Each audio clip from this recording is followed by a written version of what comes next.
ચલો આગળના વિડીયોમાં વાત કરી છે આપણે પહેલા દાખલાની, બરાબર. હવે બીજા દાખલાની વાત કરીએ તો બીજો દાખલો છે -12/18, બરાબર. તો 12ના અવયવ પહેલા પાડવા પડે, તો 12ના અવયવ પાડીએ, બરાબર. હવે 12 છે તો કેટલા વડે ભાગવા પડે? 12 શું છે? બેકી સંખ્યા છે.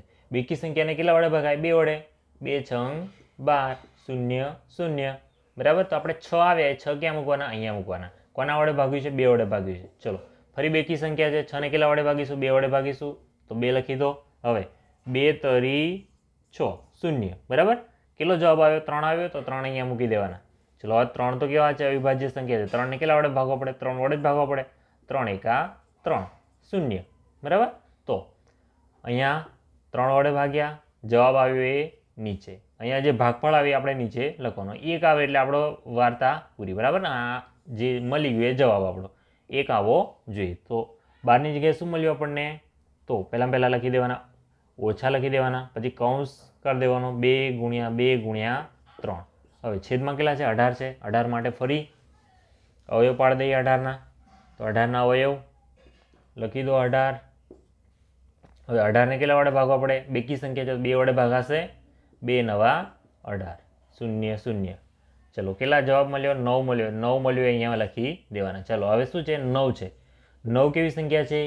9 એકી સંખ્યા છે. તો કેટલા વડે ભાગ ચાલે? 3 વડે ભાગ ચાલે. તો 3 લખી દીધા. 3 તરી 9, 9માંથી 9 ગયા તો 0. જે ભાગફળ મળ્યું એ લખી દેવાનું અહીંયા.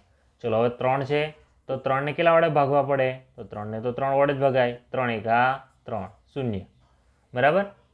તો 3ને 3 વડે ભાગ્યા, જે જવાબ આવ્યો એ નીચે 1 જ આવવો જોઈએ, બરાબર. અહીંયા ચલો આ છે આપણા શું થયા? અવયવ મળ્યા. 2 ગુણ્યા 3 ગુણ્યા 3, 2 ગુણ્યા 3 ગુણ્યા 3. હવે સરખા કેન્સલ, આ 2 આ 2, આ 3 આ 3. તો બચ્યું શું? અહીંયા ઓછાનું ચિહ્ન છે, બરાબર.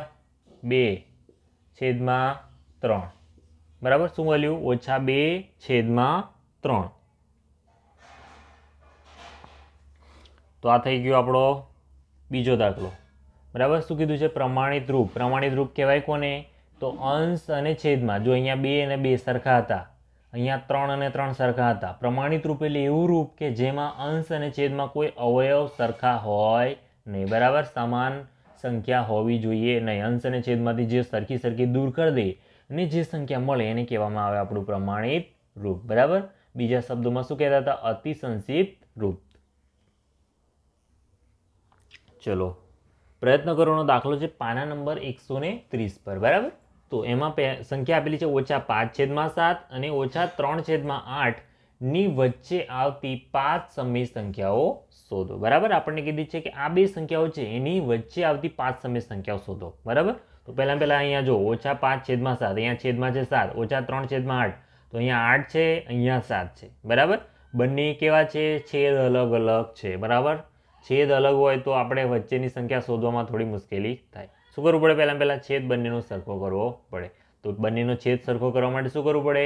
તો એનો લસા લેવો પડે, બરાબર. છેદ સરખો કરવા શું કરવું પડે? લસા લેવો પડે. તો 7 અને 8નો લસા લેવો પડે.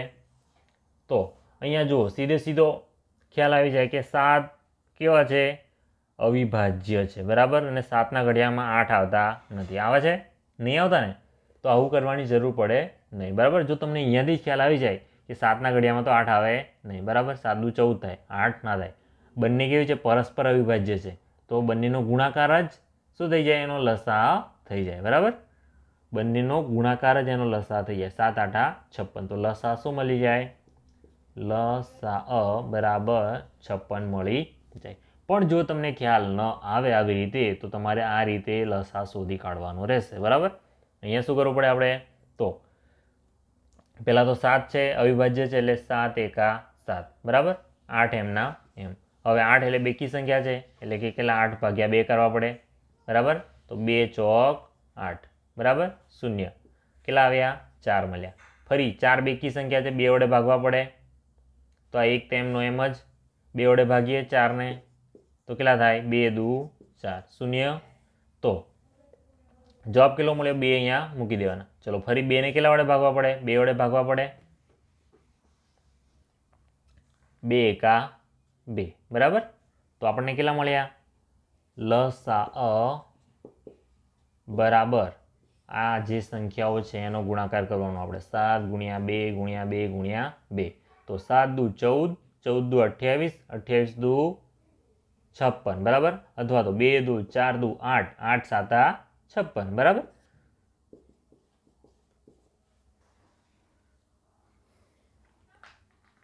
લસા મળી ગયો આપણને 56 ચલો હવે આગળની પ્રોસેસ કરીએ તો એકવાર લસા મળી જાય પછી શું કરવાનું -5/7 ગુણ્યા ખાલી જગ્યા બરાબર ખાલી જગ્યા છેદમાં 56 એવી જ રીતે આને પણ લઈ લેવાનું -3/8 ગુણ્યા ખાલી જગ્યા બરાબર ખાલી જગ્યા છેદમાં 56 હવે 7 ને કેટલા વડે ગુણવાથી 56 થાય તો 7 પંચા 35 7 છંગ 42 સિત્યુ સિત્યુ 49 7 8 56 બરાબર 7 ને 8 વડે ગુણવાથી 56 થાય હવે છેદમાં 8 લખ્યા તો અંશમાં 8 લખવા પડે તો અહીંયા કેટલા થઈ ગયા 8 પંચા 40 થયા હવે અહીંયા ઋણ છે તો અહીંયા લખી દેવાના ઋણ બરાબર તો -40 છેદમાં 56 ચલો અહીંયા 8 ને કેટલા વડે ગુણવાથી 56 મળે તો 8 પંચા 40 8 છંગ 48 8 સાતા 56 હવે 8 ને 7 વડે ગુણવાથી કેટલા મળે છે 56 મળે જો છેદમાં 7 લખ્યા છે તો અંશમાં પણ 7 લખવા પડે તો અહીંયા કેટલા થઈ ગયા 3 સાતા 21 તો અહીંયા જવાબ આવશે -21 હવે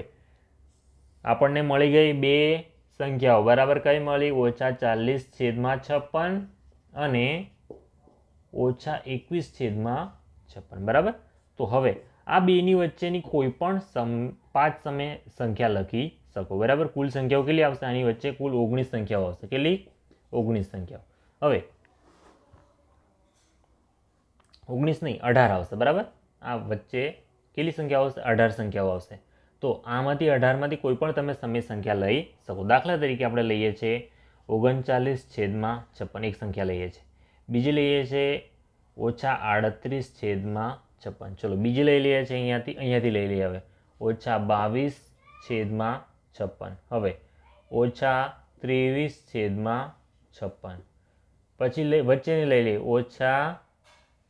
-30 છેદમાં 56 બરાબર બે સંખ્યાઓ શું લીધી આની નજીકની લીધી બે સંખ્યાઓ આની નજીકની લીધી 22 23 અને પછી એક વચ્ચેની લઈ લીધી -30 છેદમાં 56 બરાબર બીજી તમે 18 સંખ્યામાંથી કોઈ પણ સંખ્યા પસંદ કરી શકો છો બરાબર મેં અહીંયા 5 લીધી છે બરાબર આ તો આ થઈ ગઈ -5 છેદમાં 7 અને -3 છેદમાં 8 ની વચ્ચે આવતી 5 સમય સંખ્યાઓ પહેલાં શું કર્યું આપણે લસા લીધો કારણ કે શું હતો બંનેનો છેદ અલગ અલગ હતો લસા લીધા પછી શું કર્યું બંનેને શું કર્યું સમછેદી બનાવી બંનેના છેદ કેવા કર્યા સરખા કર્યા પછી એ લખી દીધી હવે કુલ સંખ્યાઓ કેટલી મળે 18 મળે 18માંથી તમે કોઈ પણ સંખ્યા પસંદ કરી શકશો બરાબર મેં અહીંયા આ 5 પસંદ કરી તમે બીજી પણ પસંદ કરી શકશો